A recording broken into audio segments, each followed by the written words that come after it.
All right, so our 19th century book project was on the novel Wuthering Heights by Emily Bronte. Before going into the novel, we are going to talk about the biography of Emily Bronte. Emily Bronte was born on July 30th, 1818, and died December 19th, 1848. One of the important points about Emily was that how that environment how heavily shaped her life and work as a novelist as it became the setting for her first and only novel, Wuthering Heights. Aside from Wuthering Heights, Emily Bronte also wrote poems by Currer, Alice, and Action Bell, and one of her biggest literary contribution is Wuthering Heights, as it became one of the greatest romantic novel in English literature. And in first time in literary history, it showed how females are not inferior to men as they can vividly write about passion, power conflict, and sexual desires just as men. Moving on to historical context, the time that Wuthering Heights was written was during the time of Victorian era. And during this time, society felt like they were struggling with extreme social inequality and industrialization that brought rapid changes towards all classes. Some of the philosophical ideas during this time is intuitionism, which is the theory that certain truths or ethical principles are known by intuition rather than reason, and utilitarianism, which is the doctrine that actions are right if they are beneficial and useful for majority. During this time, there was an emergence of abstract art, and music was essentially contemporary and humorous in nature. The ones who were in power during this time are the lords, who were the upper class of the system who possessed hereditary granted titles, large estates, and political dominance over the patronage system, which means that there must have been abuse of power and unfair treatment towards the lower class of poor who were used for the upper and middle class advantage. So the literary movement in which this book takes place is the Romantic era, which is the late 1700s to the mid 1800s. The key concepts in Romanticism is love, nature, and embracing emotion and nature over science and logic. Other Romantic authors are Charlotte Bronte, Emily Bronte's sister, who wrote Jane Eyre, and Jane Austen, who wrote Pride and Prejudice.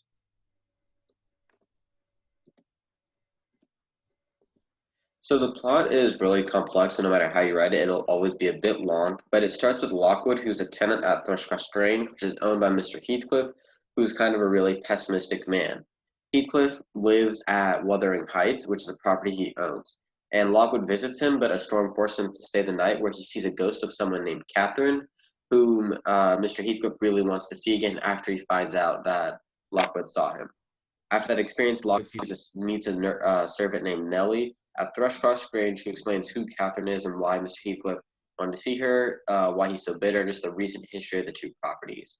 And so in the past, Wuthering Heights was owned by a man named Mr. Earnshaw, who had two kids, Catherine Earnshaw and Hindley Earnshaw. One day he brought home an orphan named Heathcliff and raised him like one of his own children. And while Catherine and Heathcliff got along and even fell in love as they got older, Heathcliff and Hindley really had a lot of animosity with each other, and Hindley hated him. And so since Hindley was older, once Mr. Earnshaw passed away, Hindley became the owner of Wuthering Heights, and he forced Heathcliff to actually become a house servant in the house he grew up in. And meanwhile, all this is happening near Wuthering Heights is a property called Thrushcross Grange, which was owned by the Lintons, who had two kids, which are siblings, Belle and Edgar Linton, who were around the same age as Catherine, Heathcliff, and Hindley. Catherine ended up marrying Edgar because of his social class, despite her love for Heathcliff, and Heathcliff ran away out of anger. He came back several years as a really wealthy man, and he maneuvered his way to taking advantage of staying at Wuthering Heights by taking advantage of Hindley, who developed a gambling and drinking habit. And Heathcliff marries a woman named he marries Isabella Linton to spite Edgar and Catherine. And Edgar and Catherine, who dies of childbirth, also have a child named Catherine, Kathy for short. Isabella also passes away, and Heathcliff has a child named Linton. Lastly, Hindley has a son named Hareton. Catherine and Hareton began falling in love. However, because Heathcliff took full control of Wuthering Heights, after Hindley passed, he forced Hareton to work as a servant like he once was. And Edgar was also nearing death, so Heathcliff maneuvered a marriage between Catherine and Linton, who was also constantly about to die, so that once those two did die, Heathcliff would get Thrushcross Grange. And knowing that Catherine and Hareton loved each other, he also tried to keep them apart during that. Eventually, he gave up his quest for revenge after owning the two properties, and he stopped trying to separate Catherine and Hareton. And so he passed away, and Catherine and Hareton are able to be together. And so in the setting, Rex will talk a bit more about how that kind of plays a role in this. Wuthering Heights takes place in England during the late 1700s and early 1800s, or more specifically, in the remote moors of northern England on the properties of Wuthering Heights and Thrushcross Grange.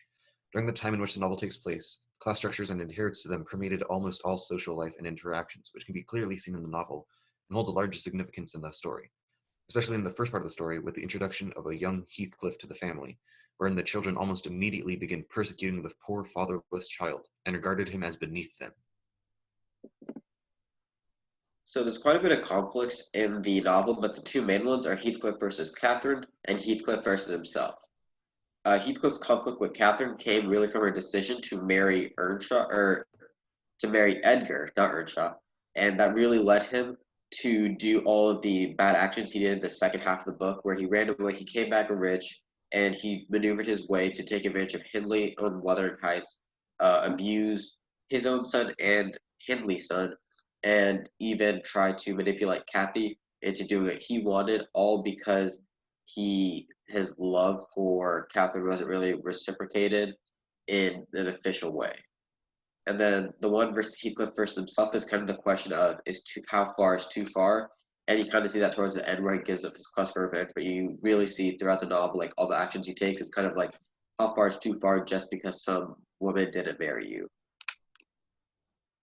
Primary characters from Wuthering Heights we are going to talk about are Heathcliff, Catherine, and Edgar. Heathcliff is known as an embodiment of the Byronic hero who rejects humanity because he has been ostracized. At first, he was poor, homeless, and a dirty, ragged, black-haired child, who then became a loved and neglected victim and finally transforms into a vicious, lonely master. Second of all, Catherine is known to represent the freedom and innocence of childhood, and later becomes a self-absorbed and self-centered character. As she says, well, if I cannot keep Heathcliff for my friend, if Edgar will be mean and jealous, I'll try to break their hearts by breaking my own. Which explains how, although she claims to love both Heathcliff and Edgar, she loves herself more, and this selfish love ends up hurting everyone who cared for her. Last of all, Edgar represents a sweet, loving, and kind country gentleman who is the husband of Catherine and the father of Kathy. Initially in the book, he appears to be fragile, but later in Wuthering Heights, he appears to be strong in a quiet, introspective way. So there's two main themes in the novel. One is classism, and the other is the destructive nature of unchecked love. For classism, you kind of see the lack of social mobility, which is the reason why Catherine ended up marrying Edgar, and kind of the waterfall events that ensued afterwards.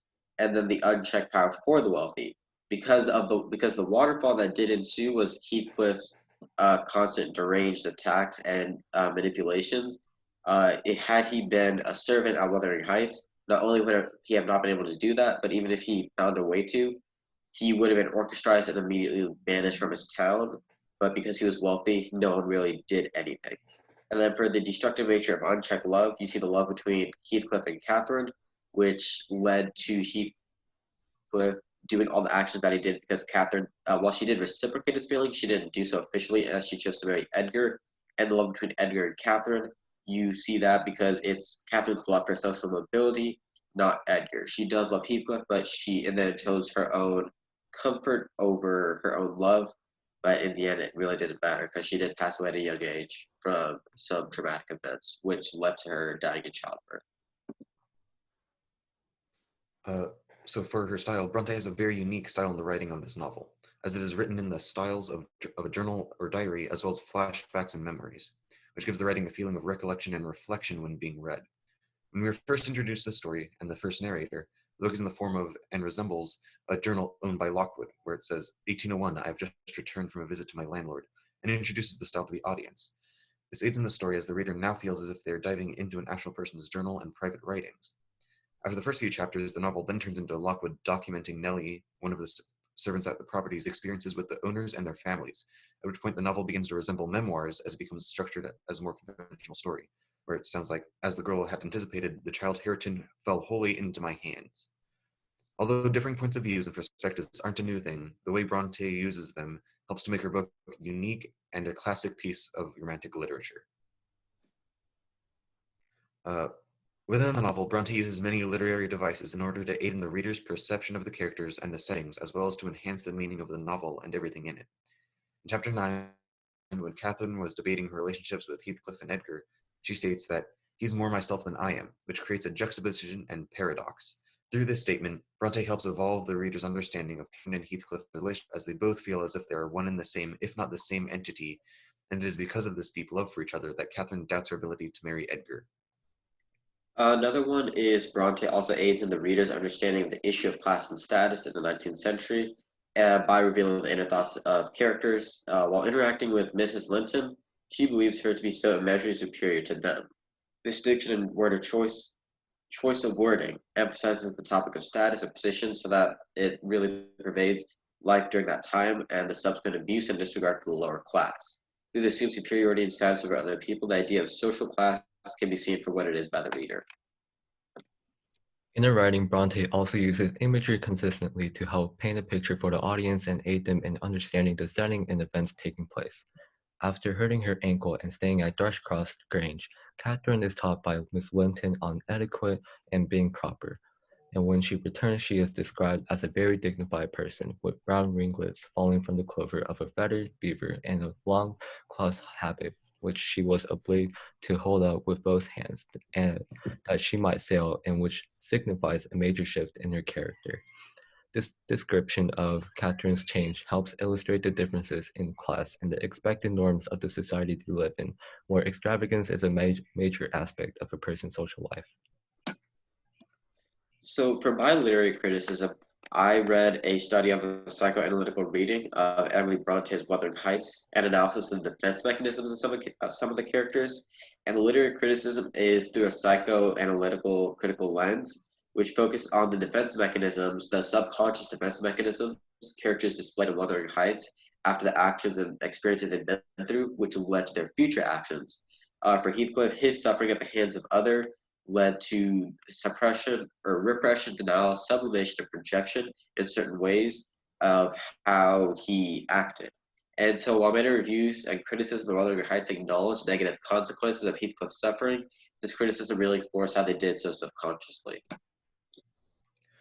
My article on literary criticism analyzed the connection between spirituality and everything in the novel, from the time period, the author, the story, and the characters. She stated that she would argue that God's position remains ambiguous throughout the text, in which the road to salvation is only possible through a process of determined striving and intense experiences, which can be seen through every aspect of the story, from the author to the characters. Joyce Carol Oates, the author of this article and literary criticism, expresses how unique and unanticipated Wuthering Heights is to see the overlap between a lurid tragedy of betrayal erected upon a fantasy of childhood romance and a story of education and accommodation to the exigencies of time. She also ties the story to the theme of adolescence and child fantasy as seen when Bronte's emotions are clearly caught up with these child predilection which are evident in Wuthering Heights when Bronte makes Catherine never been anything other than a child. However, Joyce acknowledged how her childish imaginative elasticity, challenging the premises of romantic exaltation of the child in childhood, in a sense proves her uniqueness and greatness as a novelist.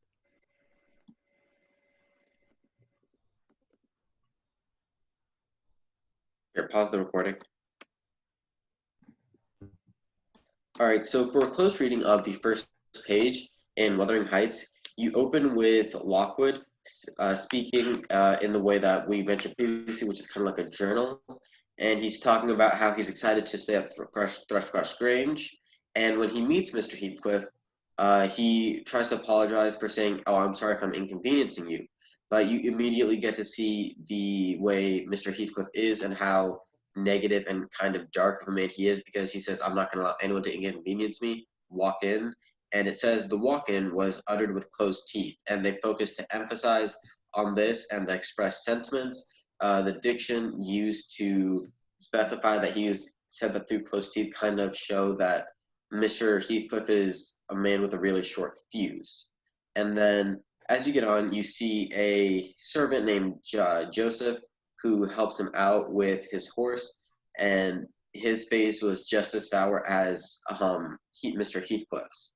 And so you in the second half of the close reading, you really see the difference between Wuthering Heights and Thrushcross Grange, because Wuthering Heights is self-explanatory because of how the place looked so dilapidated and really dangerous. And that was really kind of what drove the difference between Thrushcross Grange and Wuthering Heights, because Wuthering Heights was dilapidated and stormy and wild. Thrushcross Grange was more so yeah, formal and like high class. All right, cool.